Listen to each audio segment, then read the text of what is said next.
टोंक सवाई माधोपुर लोकसभा क्षेत्र इस बार के लोकसभा चुनावों में खासी चर्चा में रहा। चर्चा में इसलिए भी क्योंकि क्षेत्र की टोंक विधानसभा से राजस्थान के पूर्व उप मुख्यमंत्री सचिन पायलट विधायक है।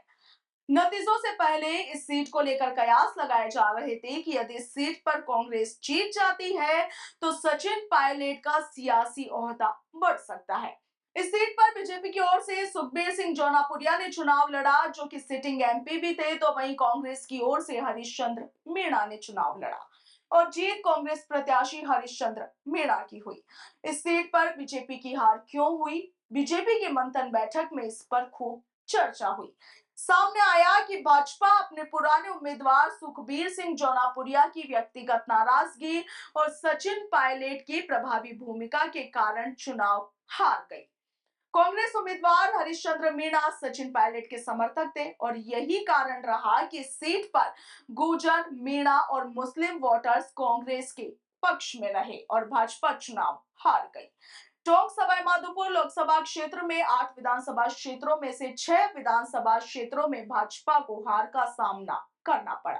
साल 2019 में सीट पर सुखबीर सिंह जौनापुरिया का मुकाबला कांग्रेस के नमो नारायण मीणा के साथ हुआ था और उस समय इस लोकसभा सीट पर जौनापुरिया तकरीबन 1,11,000 वोटों से लगातार दूसरी बार विजयी हुए थे।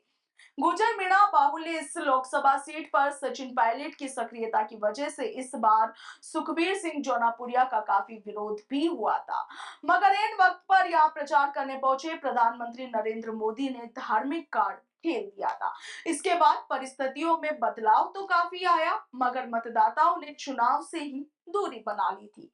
उधर कांग्रेस प्रत्याशी हरीश मीणा ने भी अपने दम पर मीणा समुदाय के वोट बैंक को साधने की भरपूर कोशिश की थी।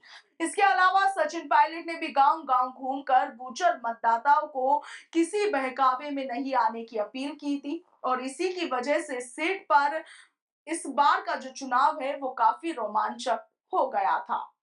और आप देखिए कि नतीजों में 2 बार से लगातार सांसद चुने गए सुखबीर सिंह जौनापुरिया को हार का सामना करना पड़ा और पहली बार लोकसभा का चुनाव लड़े हरिश्चंद्र मीणा ने जीत हासिल कर ली और इसे लेकर के माना जा रहा है कि इसके पीछे कहीं ना कहीं सचिन पायलट का प्रभाव ही ज्यादा प्रभावी रहा और अब माना जा रहा है कि राजस्थान की सियासत में इस जीत के बाद सचिन पायलट का जो सियासी ओहदा है वो भी बढ़ सकता है।